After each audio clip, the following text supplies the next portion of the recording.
So last lesson, we were looking at 4.3 about equilibrium. Now this lesson, we're looking at center of mass.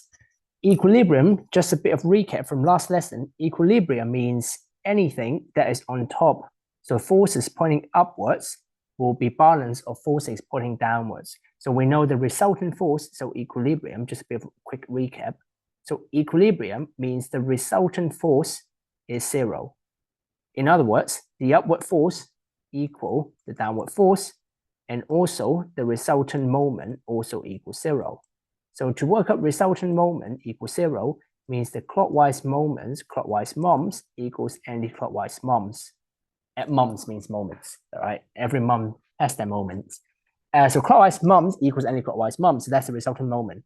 Now what we're talking about today is we're going to building up from last lesson about equilibrium, but we're going to add a little bit extra to the question.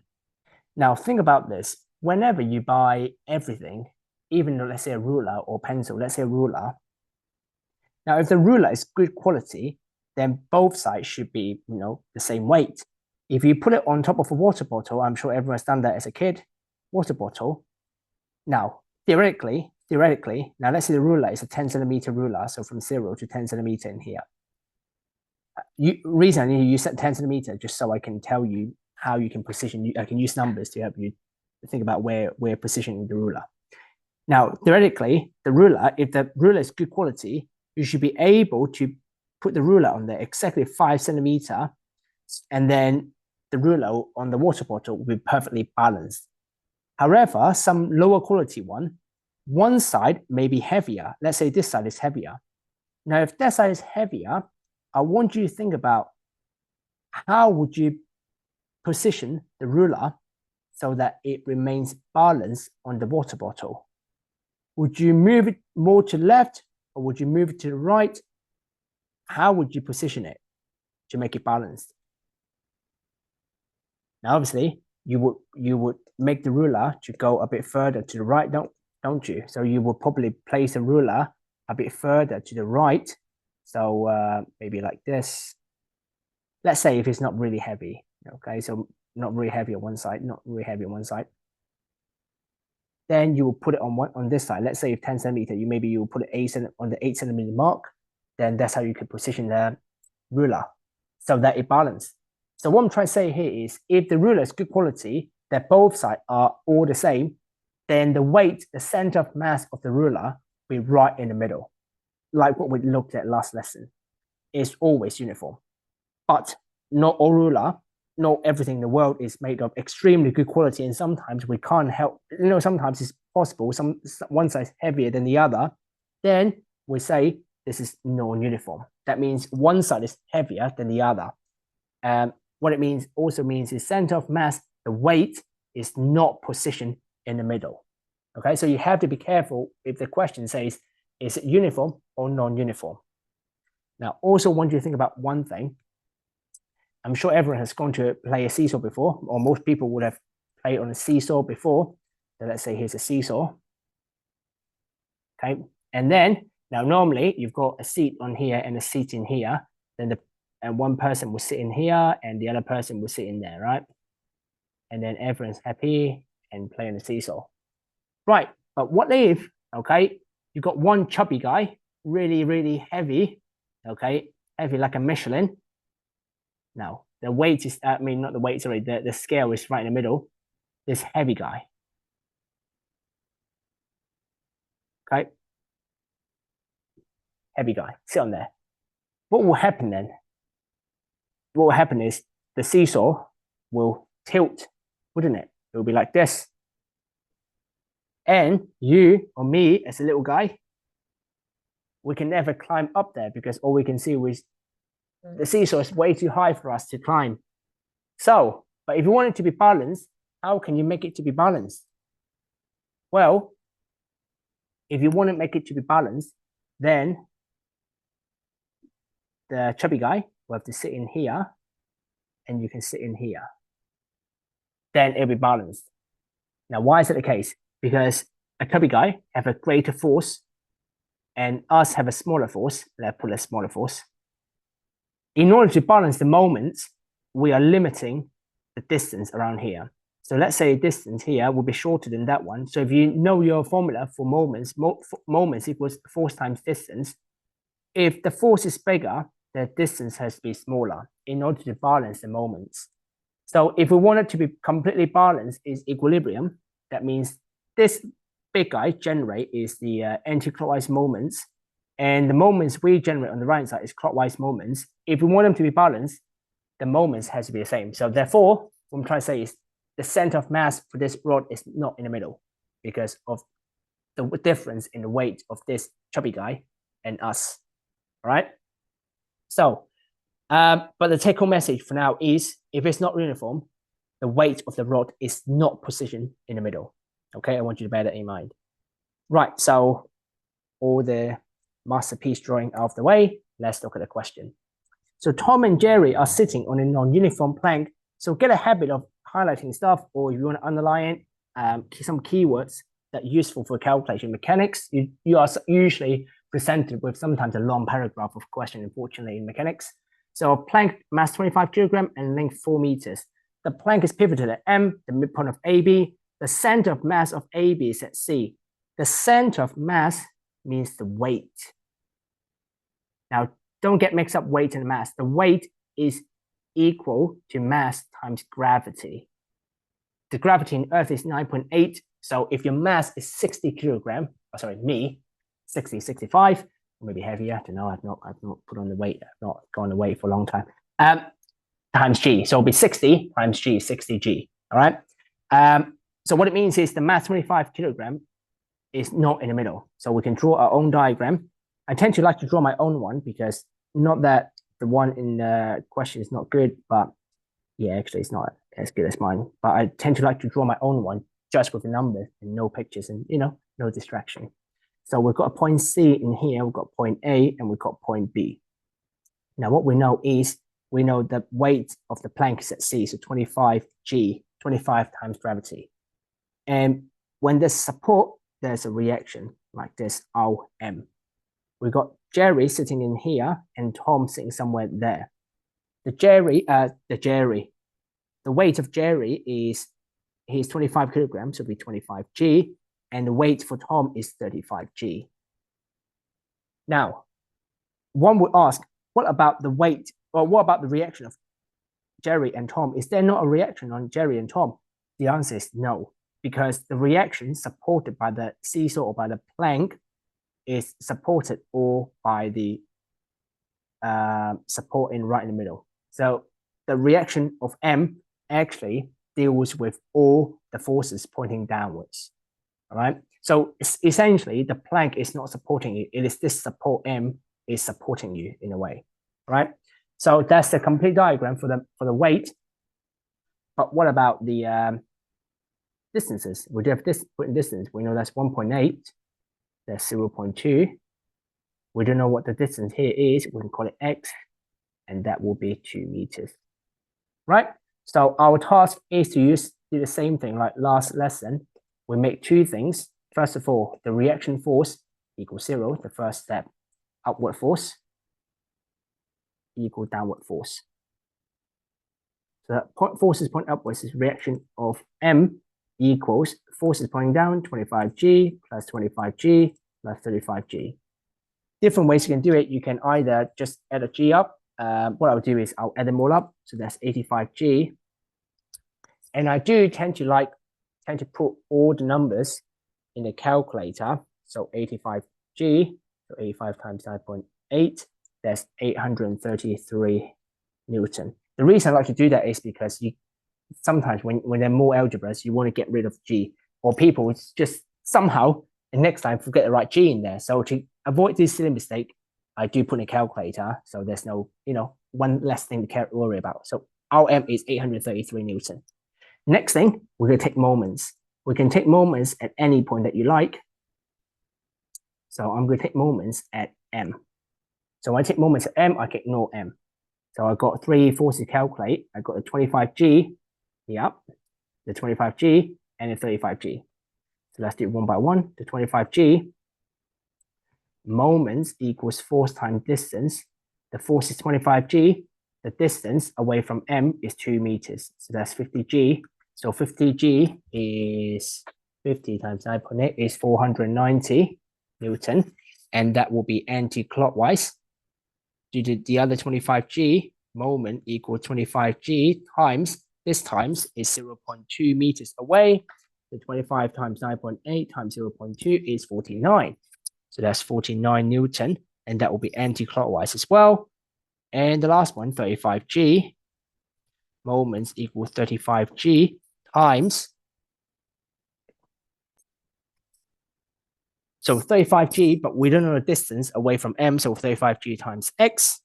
So 35G times X, 30G times 9.8 is 343, so that would be 343X, and that would have been clockwise. So clockwise moms equals anti-clockwise moms, so clockwise equals anti-clockwise.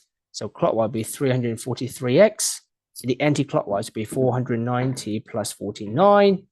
So X equal, if you add them up, 490 plus 49, that's 539 divided by 343, and that will be 1.57 meters. So to wrap it up, now the question asks you about where must Tom sit. Now, to describe the position of Tom, there are different ways. You could say the distance away from M, the distance away from A, the distance away from B. So therefore, you must be clear how you describe the position of Tom. So in here, because my value of X is away from M, so I'm going to do that. Okay, so I can say, so Tom, therefore, Tom must sit 1.57 meters away from M. Now, if you add 2 meters, that would be 3.57. You could say 3.57 meters away from A as well, or 0.43 meters away from B. All right? One more example to show you the same method, but a little bit more difficult. This is exercise 4D, question 7, I believe. Right, again, a non-uniform rod AB, of length 25 meters and weight 80 Newton. This time they gave you the weight, so you don't have to do 80G. Okay, it's just 80, not 80G. Rest horizontally in equilibrium, support C and D. So we're in here with support, so RC, RD. Okay. The center of mass of the rod is 10 meters away from A. So the center of mass means the weight is 10 meters away from A. So that's, if the whole length is 25 meters, then that means surely 6 plus 11, 6 plus 5 is 11, 11 take away 20, 25 is 14 meters. Now, it's 10 meters away. That means I only need 4 meters in here. So that's 80 Newton, or 80, not G, 80. That would be 4 meters, and that will be 10 meters. Now it's 4 meters in here because 10 meters away from A. Okay. A particle of W newtons is attached to a rod at a point E where X is E meters away from A. The rod remains in equilibrium. The magnitude, okay? Now, I want you to think, before we do anything, I want you to think about, where is this particle? Now, I want you to think about, where do you place the particle so that the whole thing doesn't tip over? The whole thing remains equilibrium. Now, if you put on either side of C or D, let's say here or here, now imagine you put it here, then the plank will tilt that way, wouldn't it? Because too heavy on the left side, then you flip over the left side. Same with the right hand side. If you put it here, it will tilt that way, the plank. Therefore, the only way that the plank wouldn't tilt is if you position the particle here, maybe somewhere in the middle here, roughly. I don't know where it is. So W. And we're told this X meters away from A. Okay. Right. So next line. The rod remains equilibrium, and the magnitude of the reaction at C is 5 times the magnitude of reaction of D. We can change this into an equation. The reaction at C is equal 5 times reaction of D. So RC equals 5 RD. Show that W equals 400 over 25.3x. Step 1, upward force equal downward force. Why? Because equilibrium. So upward force is RC plus RD. Downward force, 80 plus W. One thing we know is RC is 5 RD. So I'm going to replace RC with 5 RD. Now, I deliberately didn't add anything to show you in here. Oops, how do I change it into a highlighter? Yep. So RC, 5RD. So 5RD plus RD is 6RD. 6RD equals 80 plus W. Now, before we begin, I want you to think about, should I let W the subject or let RD the subject? Now, there's quite an advanced technique in here. Now, I'll tell you, I will make RD the subject. Why? Because I want W in my final answer. If I let W the subject in here, then it means I'm going to replace W in a later equation to get rid of W.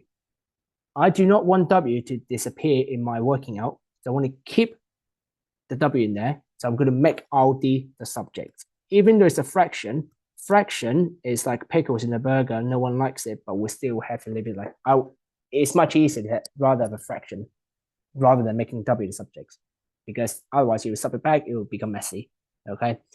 Yeah, just like pickles. No one likes pickles. When you put pickles in there, remove them, it becomes messy as well, a burger. Anyway, not a burger, is it? Step 2, take moments. Now, we can take moments at any point. I'm going to take moments at, now you can take moments at A, at C, at E, at D, at B, at any point. Personally, I would rather choose C or D. Reason being is, remember, if you take a moment at one point, then you can ignore all the working out in that for that force. I will take moments at C. Okay. So if I take moments at C, I've got 3 forces to calculate moment with: 80 Newton, W, and RD. So moments equals force 80 times the distance. So 80 from C is 4, so 320 Newton meters. The distance is 4 meters, pushing downwards, that will be clockwise. W, the moments will go W times the distance. Now distance will be, so that's x minus 6. I hope you see it, y. The whole thing is x, that's 6. So distance away from there is x minus 6. So that's x minus 6. Okay, I color coded for you. So we can see the blue in here. So that's the blue and blue, blue, blue, blue. And then expand bracket, wx minus 6w. That will be clockwise again, I believe. RD, moments equals RD times the distance. The distance from RD to RC is 14. That's why it's important to fill in the gaps in terms of distance. It saves you a bit of time to do it now. 14 RD, and that's anti-clockwise. Next step, clockwise moms equals anti-clockwise moms. So clockwise moms are 320 plus WX minus 6W equals anti-clockwise moms, 14 RD. Now we can sub in RD from the previous. So if we make RD from the one in here on top right, so let it to be equation 1, this equal to equation 2. So we can say sub 1, and let me use green, sub 1 into 2. So when we see RD, we can replace it with 80 plus W over 6. So let's do that. 320 plus WX minus 6W equals 14 times 80 plus W over 6. Now, we're going to make W the subject, but first let's expand the bracket. So what I can do in here, you can do different things. I can multiply 6 to the left-hand side and do the 14, expand the 14 in the bracket. So do 6 bracket 320 plus WX minus 6W equals 14. Now what I'm trying to do here is try to make W the subject. There are different ways you can do it. As long as your algebra is correct, you'll reach the final step. So 6 times 130 is 1920 plus 6WX minus 36W equals 14 times 80 is 1120 plus 14W. I bring all the terms with W on one side and bring the other without. So bring to the right-hand side. So bring all the W's. Actually, I shouldn't use this color, should I? Because it will clash with the other thing. So let me use orange. So I'm going to bring all of this to one side. So the 1120 will go on left side. So 1920 minus 1120 equals 14W minus 6WX plus 36W. Then I can 1920 minus 1120 is 800. Nice number. 14W plus 36W is 50W minus 6WX. I factorize a W out. 50 minus 6x. Divide to the left-hand side. You can see W equals 800 over 50 minus 6x. Compared to the question, they got 425 minus 3x. The structure looks the same, but what's different is they got everything divided by 2, and we're going to follow suit, divide everything by 2. And that's the answer. So what I'm trying to show you is today's lesson is just a recap of last lesson, but we are just going to, but this time the center of mass is not right in the middle. So essentially what you have to do is draw a diagram, and then based on if it's non-uniform, put the force somewhere apart from the middle, follow the question. If the question is uniform, then put the 25G, the weight, right in the middle. And then do step 1, upward force equal downward force. Step 2, take moments at the point. Step 3, the two moments equal each other. Clockwise moments and equals anti-clockwise moments. Okay, and usually that will get to your final answer.